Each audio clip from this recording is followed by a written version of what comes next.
Përshëndetje të nderuar miqtë e mi, ja ku po takohemi sërish të bashku në kanalin Monitor TV. Këtë herë për të sjellë të rejat më të fundit nga artistja e madhe Rozana Radi. Rozana Radi që nga dalja nga shtëpia e Big Brotherit ka jetuar momentet më të bukura të jetës së saj. Me shumë trëndafila, me shumë lule, me shumë dashuri, me shumë mesazhe për të, me shumë letra, fansat, admiruesit të zjarrt të Rozanës kanë mbështetur një e për një rrugtimin e saj në shtëpinë e Big Brotherit. Kanë dëgjuar rrëfimet e saj, kanë dëgjuar jetën e saj, të gjithë luteshin një zëri që së shpejti të bëhet nënë dhe me atë surprizë që vllau i madh i dha Rozanës, urojmë me shpirt e me zemër që Rozana Radi së shpejti të merr atë mesazhin e bukur, mesazhin që do t'ia ndryshon jetën të qenurit nën.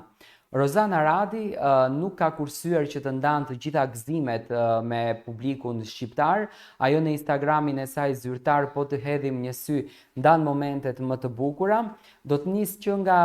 qëndrimi i Rozanës për fitoren e gjestit në Big Brother. Dua ta përgëzoj publikisht për qëndrimin që ajo mbajti. Artiste e mirëfillt, unë nuk e kam thënë kot. Rozana Radi tregoi njeriun e saj, tregoi zemrën e saj dhe ishte shumë e lumtur që gjesti e fitoi këtë Big Brother, sepse Rozana është artiste tashmë e kompletuar dhe e di shumë bukur që arti shqiptar ka nevojë për artistë të rinj, ka nevojë për ngritje të reja skenike, ka nevojë për frymë të re dhe gjestit i duheshin më shumë se kur këto lekë që të ndërtoj jetën e tij, ndërsa artistja Rozana Radi ka sjellur në skenë shumë hite, është ngjitur në skenë edhe ajo me shumë vështirësi atëherë kur muzika dëgjoheshte, jo si sot kur muzika shikohet, por gjithsesi tregoi shpirtin e saj fisnik, tregoi zemrën e saj umane dhe njeriun që ajo është, duke e duar trokitur dhe duke e mbështetur gjestin. Gjatë kohës kur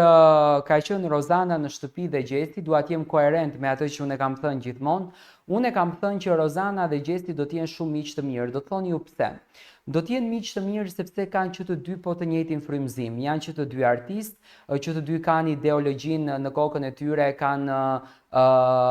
frymëzimin për të krijuar tekste, për të krijuar melodi, për të krijuar këngë. Do të thënë janë artistë dhe njohin shumë bukur shpirtin e njëri tjetrit dhe zakonisht këto njerëz që tërhiqen nga energjia e njëri tjetrit janë shok shumë të mirë. Rozana ka treguar që është shoqe brenda asaj shtëpie, pa marrë parasysh se në shumicën e rasteve çfarë strategjie të lojës u mundua që të bënte, por gjithsesi në momentet më të vështira brenda në shtëpinë e Big Brotherit, Rozana ka qenë aty për gjestin, për ta duar trokitur. Dhe sot Rozana Radi më e plotësuar se kur, më e lumtur se kur, realisht nuk na nxori një foto me të dashurin e saj që në qoftë se ju ma bëni viral këtë video që t'i shkon deri në veshët Rozanës, do kisha dashur që ne t'i lutemi ta shohim edhe me bashkëshortin një foto, do t'ishte shumë e bukur të marrim një fotografi nga të dy, por gjithsesi Rozana Radi ka ikur drejt në studio, është duke përgatitur një këngë, është duke përgatitur një hit të ri. Besoj që do të jetë një këngë e cila do t'i kushtohet momenteve që Rozana në fakt Big Brotheri e bëri që t'i nxjerrën dhe sinjaleve më interesante, do të ndodhen diçka e bukur, do me thënë do të jetë një bashkëpunim, se me kë do të jetë bashkëpunimi, besoj që ju mundeni të hamenconi, mund të jetë Romeo Veshaj, mund të jetë Noizi, mund të jetë dikush tjetër, nga që djali i cili bën këngë me Rozanën ka tatu komplet në përduar dhe nuk e dim se kush është, por gjithsesi domethënë Rozana Radi kthehet fuqishëm në skenën e artit shqiptar duke na sjellur një këngë dhe duke e manifestuar suksesin e saj i cili i vjen pas përfundimit të Big Brother. Ne do takohemi me videot e tjera, dua të marr mendimin tuaj për qëndrimet e Rozanës dhe për mënyrën se si ajo po rikthehet në tregun shqiptar.